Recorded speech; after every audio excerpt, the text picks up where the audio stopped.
The question arrives quietly, usually in moments when no one else is around. Why do I prefer being alone?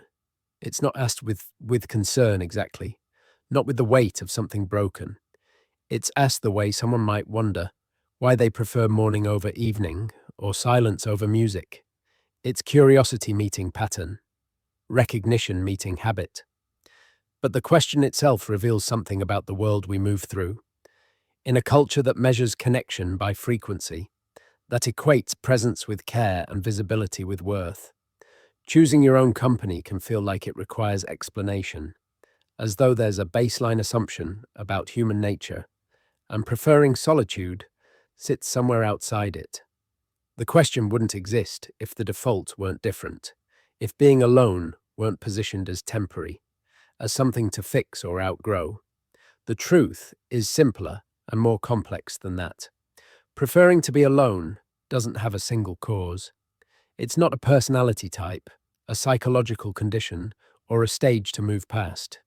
It's a convergence of factors, some rooted in how you process the world, some in what you've learned about yourself, some in what the world has shown you about connection. The better question isn't whether it's normal, it's what solitude is offering that other experiences aren't. For some people, being alone is regulation.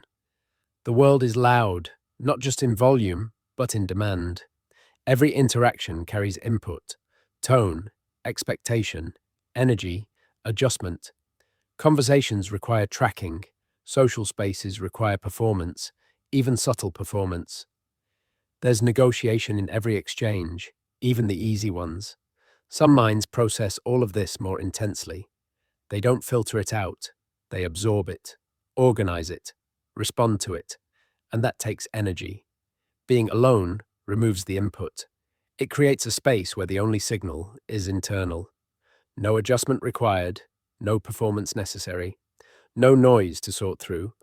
It's not avoidance, it's recalibration. The mind settles back into its own rhythm, processes what it's been holding, restores the capacity to engage again later. For these people, solitude isn't isolation, it's maintenance. Then there's autonomy. Being alone eliminates negotiation. It removes the constant small compromises that come with shared space and shared time. What to do, when to do it, how fast or slow to move, whose rhythm to match. These aren't inherently negative, but they're constant.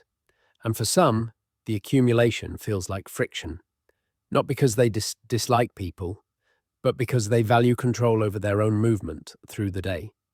Solitude offers that. It offers the ability to follow impulse without explanation, to shift direction without coordination, to operate entirely within your own logic. That sense of freedom isn't about rejecting others. It's about reclaiming a sense of agency that gets diluted in constant collaboration. It's a reminder that your life belongs to you first. There's also the matter of energy. Not everyone gains energy from interaction. For some, even positive social engagement has a cost. It's enjoyable, meaningful, sometimes necessary, but it drains. And the world doesn't always account for that. It assumes that if you care about someone, spending time with them should feel effortless. That if you enjoy something, it shouldn't tire you. But care and cost aren't opposites. You can value someone and still need distance afterward. You can engage fully and still require recovery. Being alone protects that energy. It allows restoration without guilt, without the pressure to keep giving what you don't currently have. It creates a boundary, not against people, but against depletion. And for many, that boundary is what makes sustained connection possible at all. Then there's authenticity. Social interaction, even with people you trust, involves presentation. Not performance in the theatrical sense, but awareness of how you're being received. You modulate, you adjust, you manage the space between what you feel and what you express, not out of dishonesty, but out of consideration. That's normal. That's how relationships work. But it's also exhausting when it's constant. Being alone removes that layer. There's no one to consider, no one to adjust for, no gap between internal experience and external expression. You can be exactly as you are without translation. For people who carry a lot of internal complexity or who've spent years managing how they're perceived, that relief is profound. It's not about hiding, it's about not having to explain. Productivity plays a role too, though it's not always framed that way. Some people simply work better alone, not because they lack collaboration skills, but because their focus deepens in uninterrupted space. Ideas develop more fully, problems get solved more thoroughly. The rhythm of thought isn't broken by external demands. This isn't antisocial, it's practical. It's recognizing that certain kinds of work require certain kinds of conditions, and solitude provides those conditions more reliably than shared environments. There's another layer, quieter but significant. As life progresses, the quality of available connection changes. Friendships thin, priorities diverge. The people you once aligned with move in different directions, and the effort required to maintain those connections starts to exceed what they return. It's not bitterness, it's arithmetic. At some point, you realize that being alone feels better than being with people who no longer reflect who you are or where you're going. Solitude becomes a choice, not against connection, but against misalignment. And some people simply reject shallow interaction. They don't want acquaintances. They don't want surface level exchanges. They want depth, or they want nothing. That's not elitism, it's clarity. If the choice is between superficial socialization and solitude, solitude wins. Not because connection isn't valued, but because meaningless connection feels worse than being alone. Quality over frequency, depth over breadth, silence over noise. For highly sensitive people, being alone is protective. They absorb emotional texture from their environment, not intentionally, but automatically.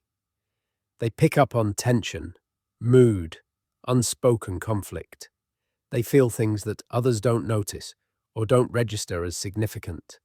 And all of that accumulates. Being alone isn't escape, it's decompression. It's a chance to release what they've absorbed, to re-establish their own emotional baseline without interference.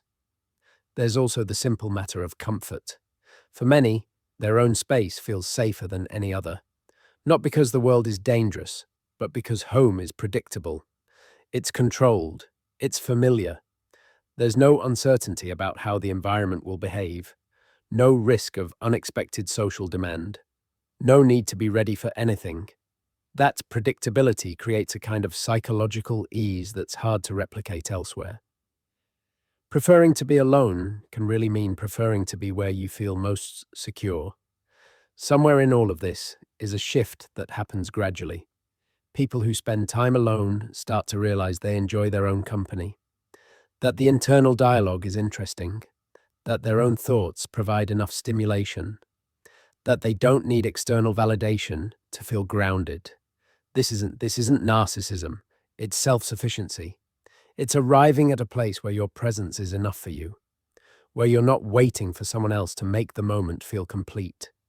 And that realization changes everything. Because once you know that being alone doesn't diminish your experience, that it can actually enhance it, the pressure to seek constant company dissolves. You stop treating solitude as a gap to fill and start treating it as a space to inhabit. You stop explaining it and start choosing it. The question of whether it's normal misses the point. Normal is a social construct, not a psychological standard. What matters is whether preferring solitude serves you or limits you.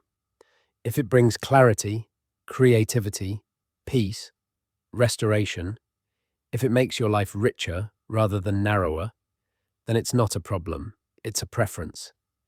And preferences don't require justification. Being alone isn't about rejecting people. It's about recognizing that some needs can only be met internally, that your relationship with yourself matters as much as your relationships with others. That solitude, when chosen consciously, isn't emptiness, it's presence. Your own presence. And that's not something to apologize for, it's something to honor. Claude é uma EA e pode cometer erros. Por favor, verifique as respostas.